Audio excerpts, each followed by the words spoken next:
RP Bharat, केवल खबरें और कुछ नहीं। मोदी सरकार के 12 वर्षों की उपलब्धियों पर आयोजित प्रेस कॉन्फ्रेंस में विकास और जन कल्याणकारी योजनाओं की दी गई जानकारी। केंद्र की प्रधानमंत्री नरेंद्र मोदी सरकार के 12 वर्ष पूरे होने के अवसर पर शनिवार को नया परिसदन भवन गिरिडीह में एक प्रेस कॉन्फ्रेंस का आयोजन किया गया। प्रेस वार्ता को राज्य स्तरीय दिशा समिति, ग्राम विकास मंत्रालय, भारत सरकार के सदस्य देवेश तिवारी ने संबोधित किया। इस अवसर पर भाजपा के वरिष्ठ नेता अशोक उपाध्याय एवं नवीन सिन्हा भी मौजूद रहे। प्रेस कॉन्फ्रेंस के दौरान वक्ताओं ने मोदी सरकार के 12 वर्षों के कार्यकाल में विभिन्न क्षेत्रों में हुए विकास कार्यों और योजनाओं की उपलब्धियों पर विस्तार से प्रकाश डाला।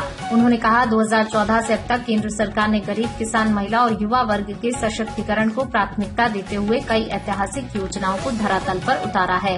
वक्ताओं ने बताया, प्रधानमंत्री जनधन योजना के माध्यम से करोड़ों लोगों को बैंकिंग व्यवस्था से जोड़ा गया, जबकि आयुष्मान भारत योजना के जरिए गरीब परिवारों को स्वास्थ्य सुरक्षा उपलब्ध कराई गई। प्रधानमंत्री आवास योजना के तहत लाखों परिवारों को पक्का आवास मिला है। किसानों के लिए किसान सम्मान निधि, फसल बीमा योजना और कृषि क्षेत्र में आधुनिक तकनीकों के उपयोग को बढ़ावा दिया गया है। प्रेस वार्ता में डिजिटल इंडिया अभियान की उपलब्धियों का उल्लेख किया गया। बताया गया कि यूपीआई, आधार आधारित सेवाओं और प्रत्यक्ष लाभ हस्तांतरण डीबीटी के माध्यम से सरकारी योजनाओं का लाभ सीधे लाभुकों तक पहुंच रहा है, जिससे पारदर्शिता बढ़ी है और भ्रष्टाचार पर अंकुश लगा है। महिला सशक्तिकरण के क्षेत्र में उज्ज्वला योजना, स्वयं सहायता समूहों और विभिन्न सामाजिक सुरक्षा योजनाओं की चर्चा करते हुए वक्ताओं ने कहा, इन योजनाओं ने महिलाओं को आर्थिक रूप से मजबूत बनाने में महत्वपूर्ण भूमिका निभाई। इसके अलावा स्वच्छ भारत मिशन, जल जीवन मिशन, हर घर बिजली जैसी योजनाओं को भी सरकार की प्रमुख उपलब्धियों में शामिल बताया गया। देवेश तिवारी ने कहा कि प्रधानमंत्री नरेंद्र मोदी के नेतृत्व में भारत विकास, सुशासन और आत्मनिर्भरता की दिशा में तेजी से आगे बढ़ रहा है। विकसित भारत 2047 के लक्ष्य को प्राप्त करने के लिए केंद्र सरकार लगातार कार्य कर रही है और आने वाले वर्षों में भी जनहित की योजनाओं को प्राथमिकता दी जाएगी। प्रेस कॉन्फ्रेंस के दौरान मीडिया प्रतिनिधियों के सवालों का भी जवाब दिया गया और सरकार की विभिन्न योजनाओं और उपलब्धियों से संबंधित जानकारी साझा की गई। गिरिडीह से तेजेंद्र सिंह डिम्पल की रिपोर्ट। आदरणीय प्रधानमंत्री श्री नरेंद्र मोदी जी के नेतृत्व में 2014 से जो केंद्र में सरकार चल रही है, उसके जो कुछ महत्वपूर्ण कार्य है, जो कुछ महत्वपूर्ण उपलब्धियां हैं, उन सभी विषयों को लेकर आज की इस प्रेस वार्ता का आयोजन किया गया है। जैसा कि आप सबको पता है कि पिछले 12 सालों में देश को एक मजबूत, एक सशक्त नेतृत्व मिला है, जिसकी पहचान अब विदेशों तक गूंज रही है। और आदरणीय प्रधानमंत्री जी ने सभी वर्गों को साथ लेकर एक संपूर्ण विकास की रोड मैप को तैयार किया गया है, जिसका बहुत सारा चीज जमीन पे उतर चुका है और धीरे धीरे कई योजनाएं हैं वो प्रस्तावित है। उसमें जो कुछ प्रमुख कार्य है वो मैं आप सबको बताना चाहता हूं। प्रधानमंत्री जनधन योजना के अंतर्गत 58 करोड़ से अधिक गरीब हमारे जो नागरिक हैं उनके बैंक खाते खोलकर उनको डायरेक्ट बैंकिंग से जोड़ा गया। आज के समय में जो केंद्र सरकार की योजनाएं हैं उसका सीधा लाभ डीबीटी के माध्यम से लाभुकों को मिल रहा है।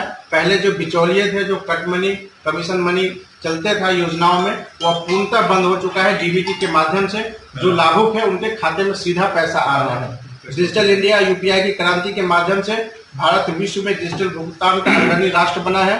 प्रधानमंत्री आयुष्मान भारत योजना के तहत करोड़ों गरीब लोगों का उपचार अभी तक हो चुका है। प्रधानमंत्री जन औषधि केंद्र के माध्यम से जो महंगी दवाई है वो सस्ते दामों पर अब उपलब्ध है।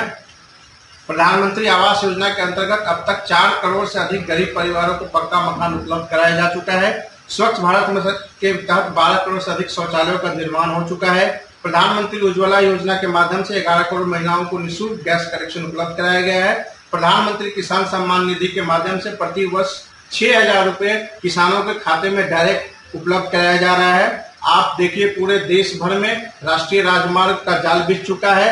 एक्सप्रेसवे हो, हवाई अड्डे हो, रेलवे हो, मेट्रो हो और जितनी भी विकास कार्य है वो तेज गति से जमीन पे उतर चुके हैं। वंदे भारत ट्रेनों का संचालन तथा रेलवे स्टेशनों का आधुनिकीकरण किया गया है।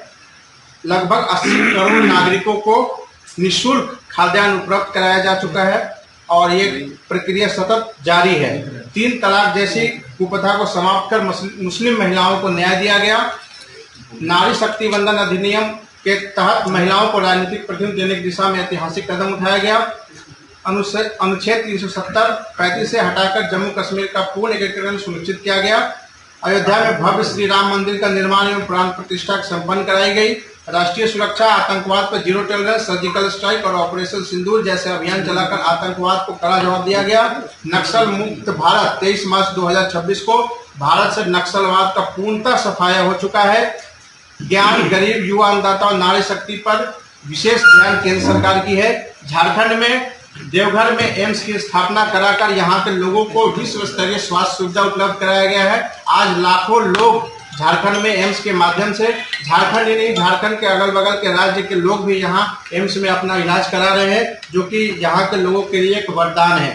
देवघर में हवाई अड्डे का निर्माण कराया गया और क्षेत्रीय संपर्क और पर्यटन को बढ़ावा दिया गया है। झारखंड में 50,000 करोड़ से अधिक विकास परियोजनाओं का लोकार्पण और शिलान्यास हो चुका है। सॉफ्टवेयर टेक्नोलॉजी पार्क गिरिडीह में स्थापना कराई गई।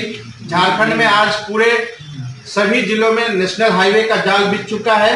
कुछ जगह योजनाएं अभी चल रही है, उसको भी पूर्ण कर लिया जाएगा।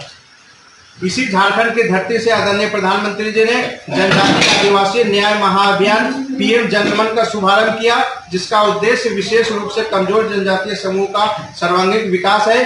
झारखंड की इसी धरती से आदरणीय प्रधानमंत्री जी ने धरती आबा जनजातीय ग्राम उत्कर्ष अभियान का शुभारंभ किया, जो जनजातीय बहुल गांवों में समग्र विकास के लिए देश की सबसे बड़ी योजना है।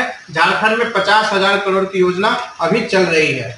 एकलव्य मॉडल रेसिडेंशियल स्कूल का शुभारंभ किया गया। भगवान बिरसा मुंडा की जयंती को जनजातीय गौरव दिवस के रूप में घोषित कर जनजातीय स्वतंत्रता सेनानियों को सम्मान दिया गया। ये कुछ प्रमुख कार्य हैं जो पिछले 12 सालों में केंद्र सरकार के द्वारा की गई है।